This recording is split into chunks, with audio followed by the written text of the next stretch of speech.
आगे बढ़ते हैं।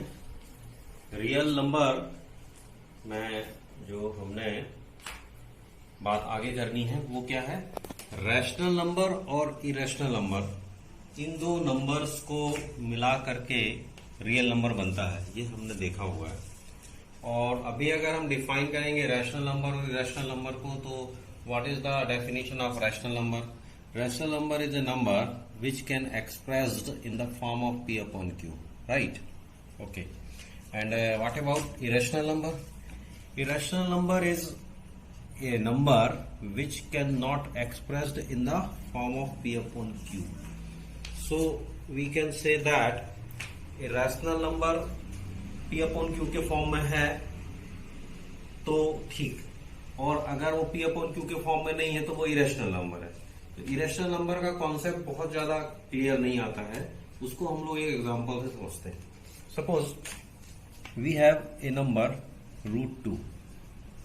सो √2 को अगर हम कैलकुलेट करेंगे तो √2 की वैल्यू हम अगर निकालेंगे तो क्या निकलेगी, 1 point something something something something something, और ये निकलता ही चला जाएगा। और अभी अगर आप इसे कन्वर्ट करना चाहेंगे p अपॉन q के फॉर्म में, तो आप देखेंगे कि हम इसको p अपॉन q के फॉर्म में कन्वर्ट नहीं कर सकते। तो इससे ये एक सिंपल एग्जांपल है जिससे हम ये समझने की कोशिश कर सकते हैं कि क्यों किसी नंबर को हम p अपॉन q के फॉर्म में कन्वर्ट नहीं कर सकते, क्योंकि इसकी वैल्यू क्या आ रही है, सपोज 1.3256 1 2 3 इस तरह से आएगा, मान लीजिए आता है, ये तो मुझे एग्जांपल दे रहा हूं। तो इसको हम कैसे p अपॉन q के फॉर्म में लिख सकते हैं? अगर कोई नंबर की वैल्यू मान लीजिए 1.3 आ रहा है तो इसको हम 1.3 डिवाइड बाई 10 अगर हम करें इसका डेसिमल हटा के तो 13/10 ये रैशनल नंबर बनेगा। तो अगर डेसिमल में कोई वैल्यू फाइनाइट वैल्यू मिल रही है पॉइंट के बाद, तब तो हम उसको p अपॉन q के फॉर्म में कन्वर्ट कर सकते हैं। लेकिन इनफाइनाइट वे में अगर नंबरिंग बढ़ती चली जा रही है पॉइंट के बाद, तो हम इसको p अपॉन q के फॉर्म में कन्वर्ट नहीं कर सकते। So this is the basic concept which has expressed कि how we can expressed any number in the form of p upon q whether it or not. So irrational number क्या हुआ? Irrational number वो हुआ जिसको हम p upon q के form में convert नहीं कर सकते। तो जैसा हमने आपको देखा कि √2, जैसा हमने आपको बताया कि ये √2 वाला जो सेंस है इसको हम बोल रहे हैं कि ये इरेशनल नंबर है। So same thing what about √3? √3 भी एक इरेशनल नंबर है, और इसको हम अभी एक प्रॉब्लम के रूप में सॉल्व करने की कोशिश करते हैं। और इसी प्रॉब्लम ने क्या दी है, prove that √3 is an irrational number. तो √3 जो है वो इरेशनल नंबर है, ये बात हमको प्रूफ करके देखनी है। तो इसको प्रूफ करने का तरीका क्या होगा? मैथमेटिक्स में एक बड़ा इंपॉर्टेंट बात आप समझेंगे कि अगर हमको ये प्रूफ करना है कि √3 इरेशनल नंबर है, तो हम क्या करते हैं, हम एक एजम्पशन लेते हैं, हम एक ऐसी कल्पना करते हैं, हमारा एक सपोजिशन होता है, हम उसमें उल्टा कर लेते हैं। हम ये बोल देते हैं कि √3 जो है, √3 को हमने बोल दिया कि suppose let √3 is a rational number. √3 को हमने क्या कह दिया, √3 को हमने बोल दिया कि ये एक रैशनल नंबर है। बाद में हम अपने कॉन्सेप्ट को लेकर के आगे पहुंचेंगे और बाद में हम ये बताने की कोशिश करेंगे, बाद में हम ये प्रूफ करने की कोशिश करेंगे कि हमारा जो एजम्पशन था कि हमने √3 को रैशनल नंबर माना हुआ था, वो एजम्पशन हमारा गड़बड़ हो गया, गलत हो गया।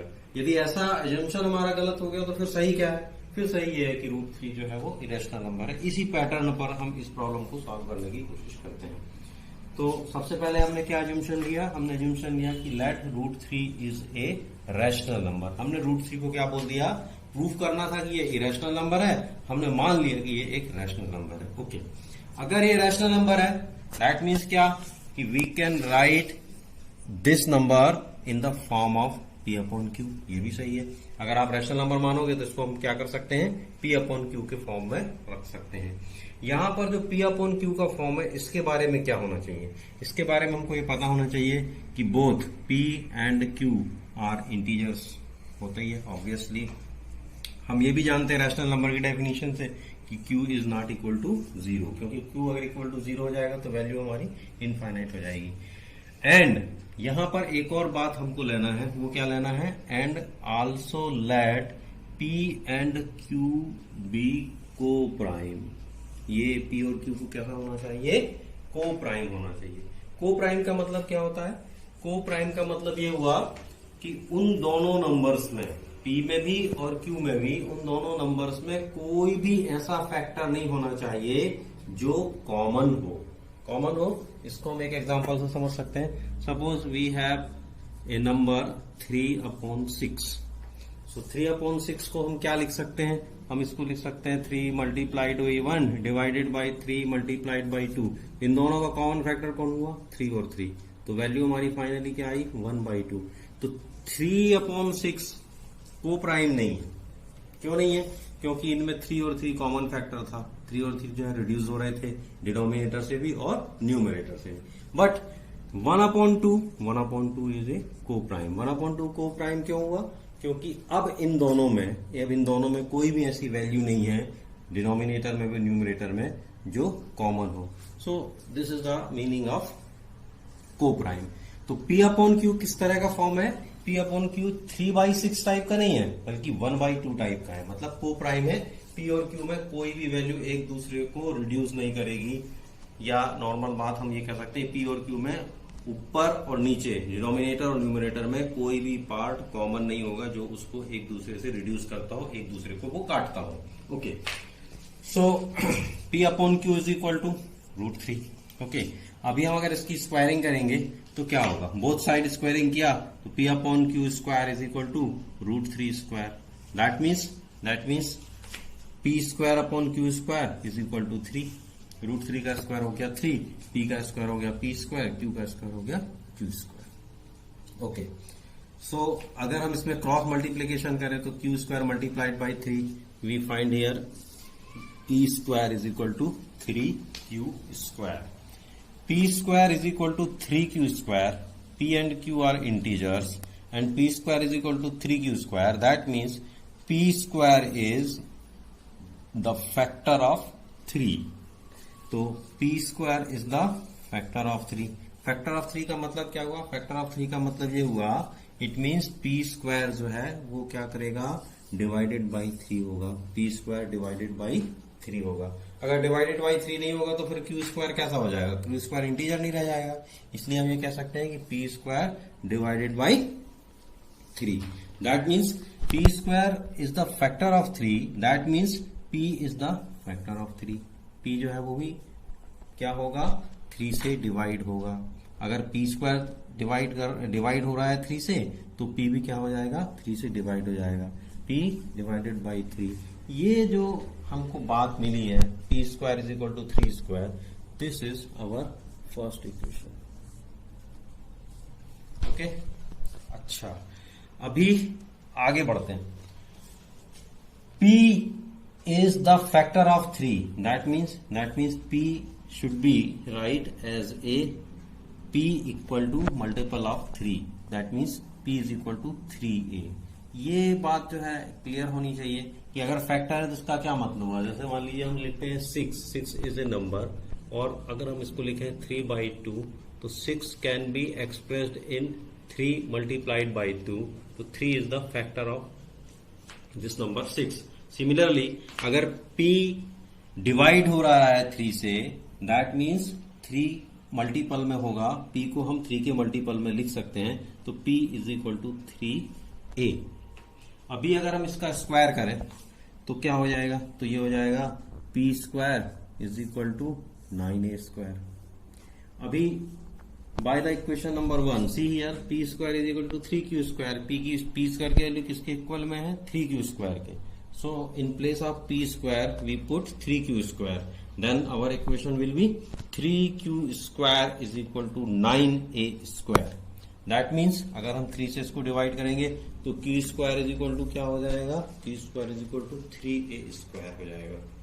अब यहां पर Q square is factor of 3 बन जाएगा। That means divided by 3, Q square is divided by 3। So Q square is the factor of 3.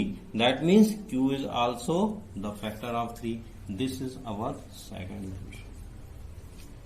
Okay, so first equation is P is the factor of 3 and second equation is Q is also the factor of 3. So by equation 1 and 2 we find that both P and Q, both P and Q are divisible by number 3, which is a contradiction. ये एक contradiction हो गया. क्यों contradiction हो गया? क्योंकि हम तो ये बोल के आए थे ना कि P and Q both are co-prime number. That means P और Q इनमें कोई भी common factor नहीं था.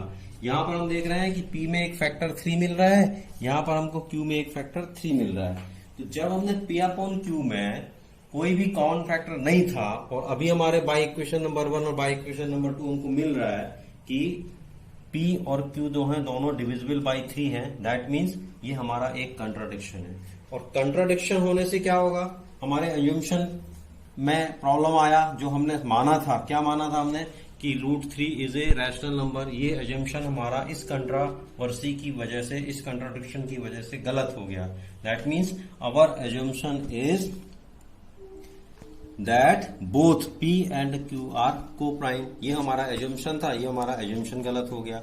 इस गलती को हम क्या सुधार सकते, इस गलती से हम कैसे सुधार सकते हैं? इस गलती को हम ये मान के सुधार सकते हैं कि P अपॉन Q के फॉर्म में √3 को हम नहीं लिख सकते. दैट मीन्स हमारा जो एजम्पशन था कि let √3 is a rational number, ये एजम्पशन गलत हो गया. और अगर हमारा एजम्पशन गलत हो गया तो √3 रैशनल नंबर नहीं है.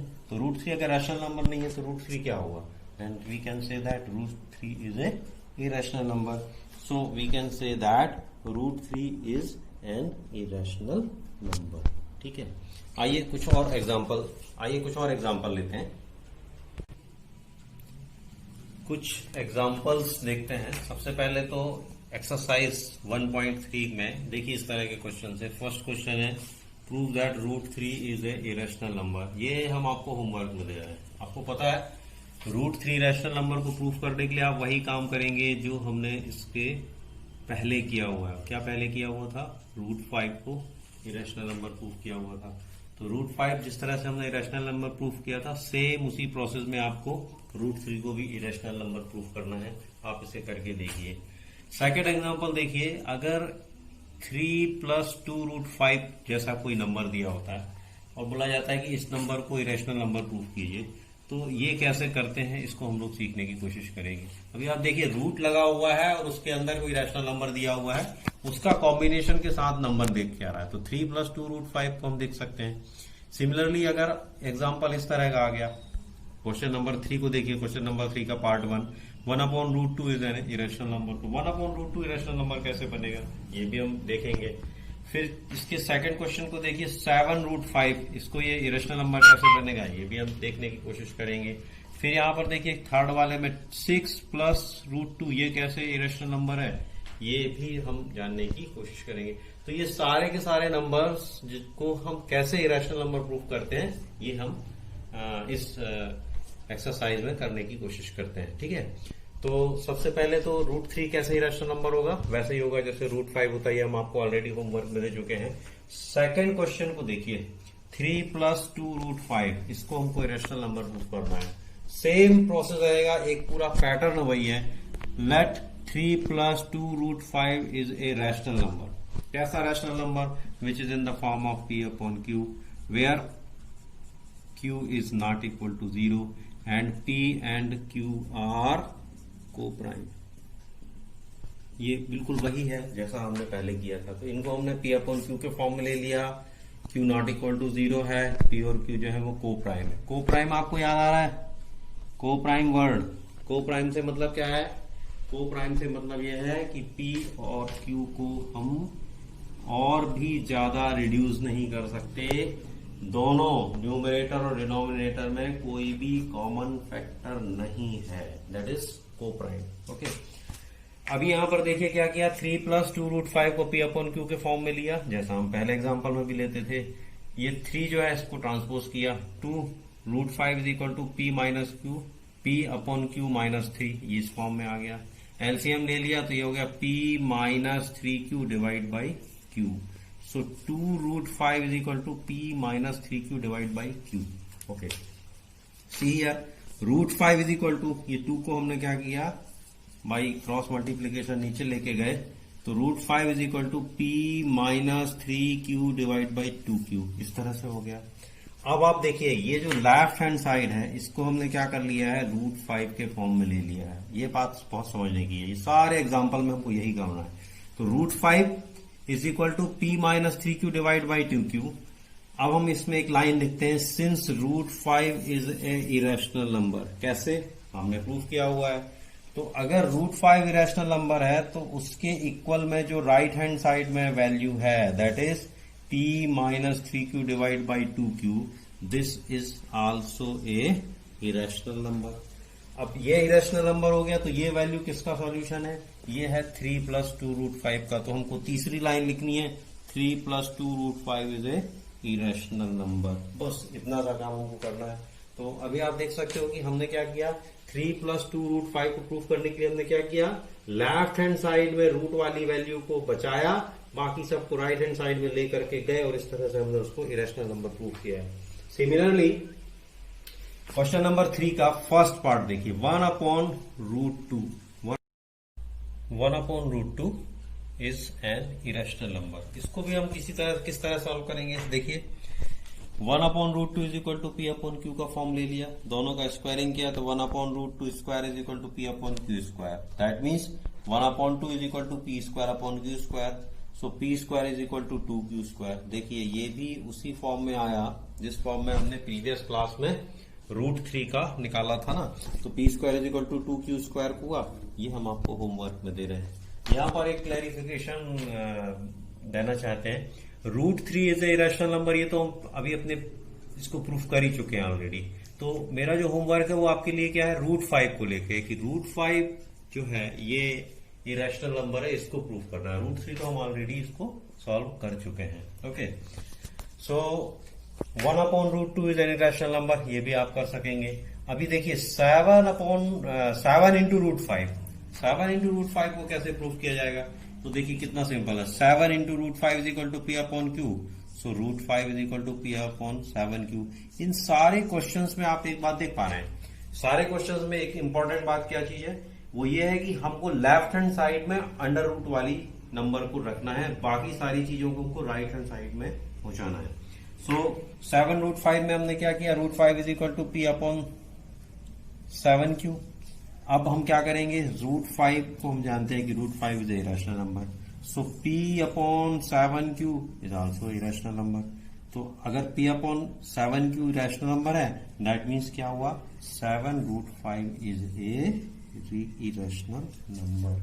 तो ये जो क्वेश्चंस हैं ये सिंपल क्वेश्चन है. और एक बहुत इंपॉर्टेंट बात ये है कि सीबीएसई में एग्जामिनेशन में इस वाले पार्ट से √3 के फॉर्म में या 3 प्लस 2 √5 में या 1/√2 नंबर्स बदल सकते हैं, ये इनका साइन बदल सकता है, प्लस की जगह माइनस लेकर के. तो इस तरह के क्वेश्चंस जो है एग्जाम में जरूर आते हैं. तो इसकी प्रिपरेशन हमको बहुत अच्छे से कर लेनी पड़ेगी. अभी देखिए हम आपको कुछ और होमवर्क दे रहे हैं जो आप करेंगे, जैसे कि √2 इज इरेशनल नंबर, बिल्कुल वैसे ही करेंगे जैसे √3 करा है, जैसा √5 किया है. Similarly √2 is irrational number, √7 is a irrational number, √8 is irrational number. √8 का इरेशनल नंबर को थोड़ा सा क्लियर करेंगे. √8 को हम क्या लिख सकते हैं, √4 इंटू 2. दैट मीन्स 4 रूट के बाहर आया तो क्या हो गया, 2√2. तो 2√2 इरेशनल नंबर. ठीक उसी तरह जैसे 7√5 को इरेशनल नंबर प्रूव किया, इस तरह से प्रूव कर सकते हैं. 3 माइनस √2 को हम किस तरह प्रूव कर सकते हैं, ठीक उसी तरह जिस तरह हमने 6 प्लस √2 को प्रूव किया है. तो ये सारे एग्जाम्पल्स हैं. ये जो फर्स्ट चैप्टर है रियल नंबर वाला चैप्टर, इस रियल नंबर वाले चैप्टर में केवल यही 2-3 चीजें थी जो मुझे क्लियर करनी थी. तो ये एक जो हमने इस सेगमेंट में जो हम पार्ट कर रहे हैं, किसी भी नंबर को अंडर रूट वाले नंबर को इरेशनल नंबर प्रूफ करना, ये बड़ा इंपॉर्टेंट है. मुझे उम्मीद है कि आप इससे अभी सीख चुके होंगे. ओके, सो नेक्स्ट टाइम फिर हम किसी नई प्रॉब्लम को लेके, नए टॉपिक को लेके आते हैं. Thank you.